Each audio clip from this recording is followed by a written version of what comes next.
for duty. DeAndre Cobb takes the handoff and up to the 54-yard line. 4 for Cobb. And Rod Davis made the tackle because he must have known that we were going to show him and isolate him with the mic on for us tonight as he steps up, and real nice job of getting past that block from Marlon Hage and stepping in and making a tackle on DeAndre Cobb. Extra film time with Mark Nelson in the last few weeks, and Rod Davis has made a big impact here in a couple of weeks with interceptions, and tonight the hands on the football a couple of times, unable to bring it down, but starting to play with the promise the Eskimos felt that they had when they brought him up last year. This is going to be interesting again. This is the second time that Marcel Belfait is going to be forced, I think, to punt the football with just 1.5 yards to 2 yards to go. They're just a little bit short because of that play by the linebackers and the front seven of the Edmonton Eskimos. They're rallying to the football quickly, especially on second down. No hesitation again. It's a full 2 yards again, and Wilbur comes on.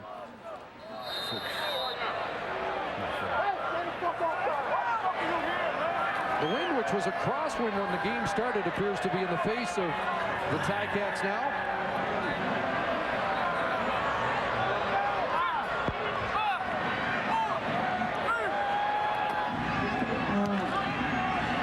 But Wilbur throws it. Jackson's going to let that bounce, and it wasn't going to the end zone, so he fields it, gets the no yards call at around the Edmonton 10-yard line. A 44-yard boot by Eric Wilbur.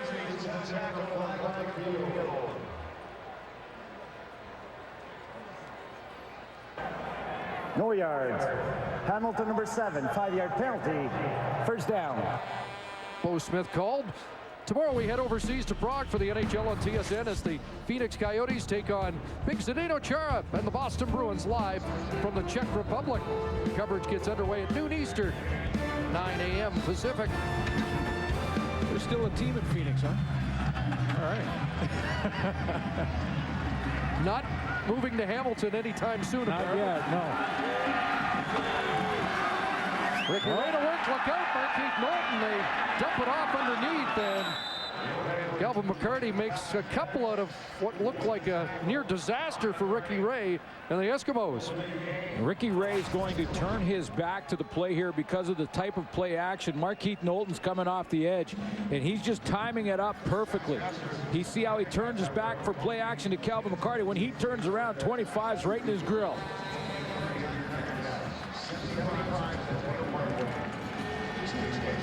Boy, game in, game out, Marquise Knowlton just seems to be around the football, doesn't he?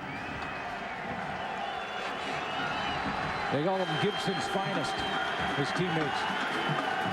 2nd and 8, final play, third quarter. Kamal Peterson the catch, and he'll be brought down, looks like short of the first down. We're through 3 quarters at Ivor Wynne, the home side up by 9.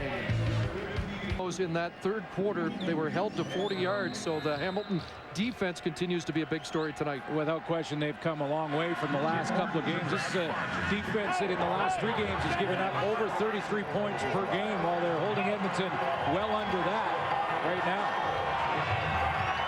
And they forced the Eskimos to kick it away to start the fourth quarter. High boot by Prefontaine will bounce down around midfield and out at the Ticat 52-yard line.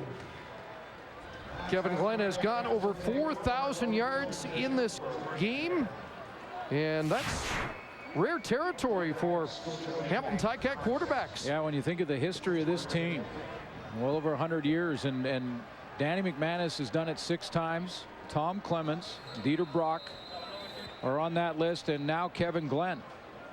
Over 4,000 tonight. You just seems there should be more names, but yeah.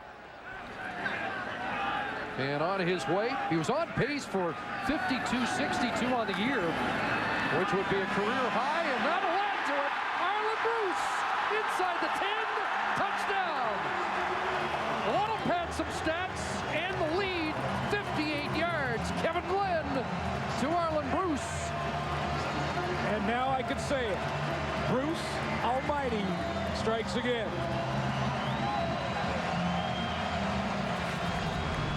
Looks like he wanted to take a seat, but he's brought the fans here at Ivor Wynn out of their seats.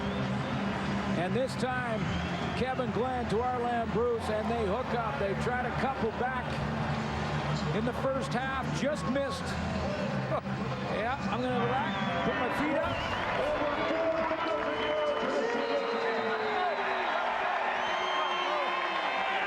Well, the league leader once again in receiving. And his 7th touchdown, they botched a convert. Now they'll try and throw for 2. And they're going to get a pass interference call. They will. Pass to Augie Baranachea, the former Eskimo, and he got tackled before the ball arrived. Now this is called the fire drill. When the holder messes up, whether it be Pass interference. Edmonton, number 38. The ball will be placed on the 1-yard line. We'll repeat the convert. That's Tristan Jackson. you know, whether it be a field goal or a convert, the holder, whether it's a bad snap or not, if he messes up and it's just a bit outside here, it's called the fire drill. You yell fire, and that end man on the line of scrimmage, Augie Baranachea, comes out, becomes a receiver, and that hit a little early from Tristan Jackson. Well, block there from Sandro DeAngelis. Tafralis, the third quarterback for the Ticats.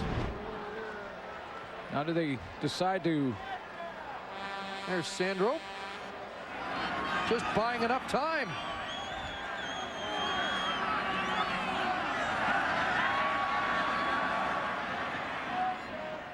For Tafralis to pick out a receiver, and now the decision is, do you go for two from the one, or do you kick away? Quentin Porter in, so they're going to go for two. Try and make it a 17-point lead instead of 16. Yeah, and I'm not sure if it's as much about the two-point chart as it is about you're on the 1-yard line now. You don't have to get that chance when you're kicking, when you're going for the extra point. So why not take a crack at it now?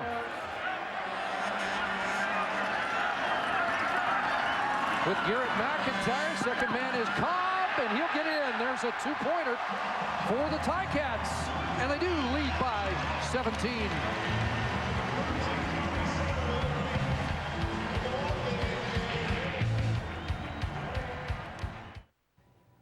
We will get you back to Ivor Wynn momentarily, but we are a week away from Wendy's Kick for a Million, the big show down at Rogers Center. And tonight at Ivor Wynn, Schultz, was the semifinal between these two guys. Yes. Kent Wingert from St. Catharines, Ontario, nearby. He was kind of the hometown favorite there. And Darryl Roach from Viscount, Saskatchewan. So away we go, boys. Here we go. It was a total points effort here. This is Darryl Roach. Starting things off, he is... The toe punch is so unreliable. That's a 10. Yeah, that was from 30 yards. Had no shot. Kent Wingert takes his first kick, nails it from 30 for an early lead. That's off the crosser, Matty. So on to the money balls. We're double the points. Here's Darryl. Has 0 points at this point. Needed this, but misses. So there is Schultz from St. Catharines, Ontario. We're going to meet Kent Wingert and his family as he kicks for $1 million. 7.7 million total entries, That's Matty. awesome. That is beautiful. We'll see you next week. Wendy's Kick for $1 million. Line drive boot there, and Tristan Jackson. Not much there, fumbled the football. And who's got it? Mark Beswick says the Ticats have it. And they're still battling at the bottom of that pile.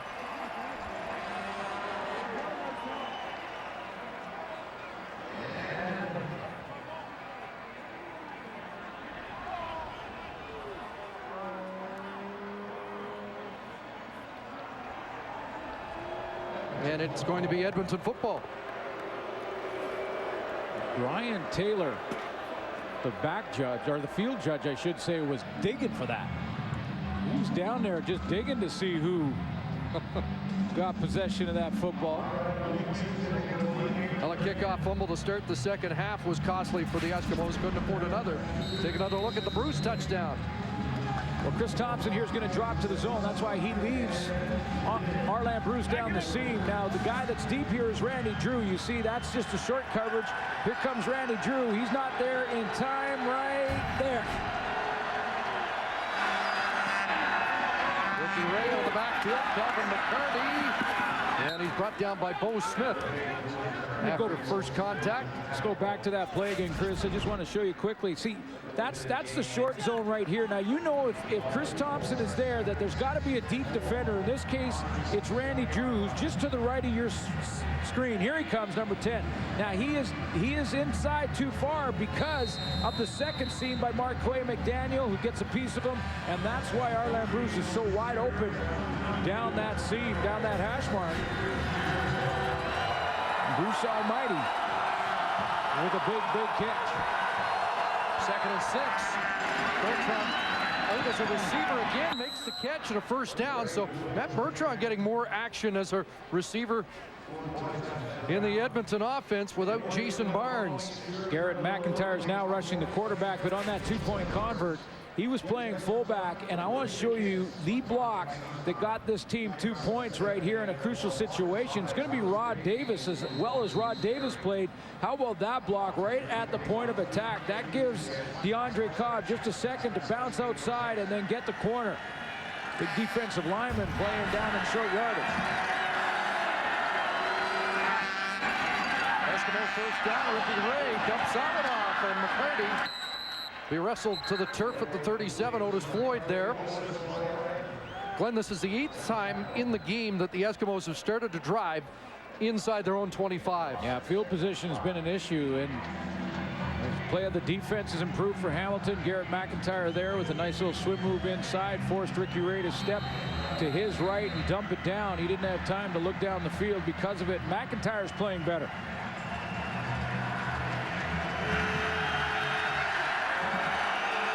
Second and 5.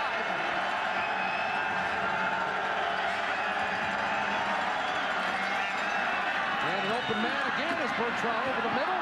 Fumbles the football. Ticats on it. Still loose. And it is Hamilton football. Get Marquise Knowlton. It is indeed Marquise Knowlton. A nose for the football. And another Edmonton turnover. Second fumble for Bertrand. Ticats' average start the second half has been midfield to 55. And Glenn going for more, and flags fly as Jason Goss will be called for pass interference. Yeah, and the contact was just before the ball arrived.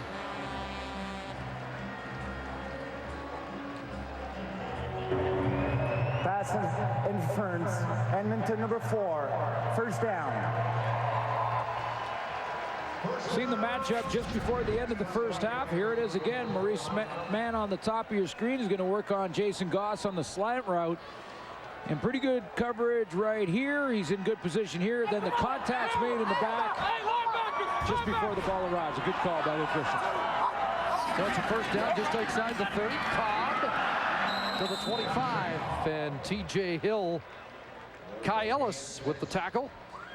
I'll show you the linebacker play for the Hamilton Tiger Cats on the fumble. There they are, 1, 2, 3 across the board. Jamal Johnson, Otis Floyd, Marquise Knowlton, all are involved. They're going to drop in their zone here after they recognize pass.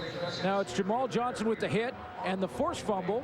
And here comes 25, Marquise Knowlton. And I've mentioned his teammates call him Gibson's finest because he's always the player of the game in their mind. Second down and open man. Another first down for the Tiger Cats. Or maybe it's his drink of choice. I'm not sure. But it could be all of the above. It could be all of the above, because you mentioned it earlier, Chris. Marquise Knowlton just seems to be sort of, he's not the boisterous guy like Otis Floyd. He doesn't make as many tackles as Jamal Johnson. He just makes plays. I mean, 3 fumble recoveries, 2 interceptions. He's got the knockdowns. He's got sacks. He does it all. Greg Marshall thought he was the top defensive player in the league last year. Catch by Mann sets up a first down. Kevin Glenn, short drop, pump, looks to the end zone. And he's got it by McDaniel. Touchdown. Third touchdown pass of the second half for Kevin Glenn. And Kevin Glenn has time to have a sandwich and a coffee in the pocket. He looks at his first read, it's not there. He looks at his second, right there, and he steps up and he looks at his second read, and it's Marquay McDaniel, touchdown the back of the end zone. 6 touchdown catch for number 6, and Kevin Glenn has tossed his 25th touchdown pass of the season.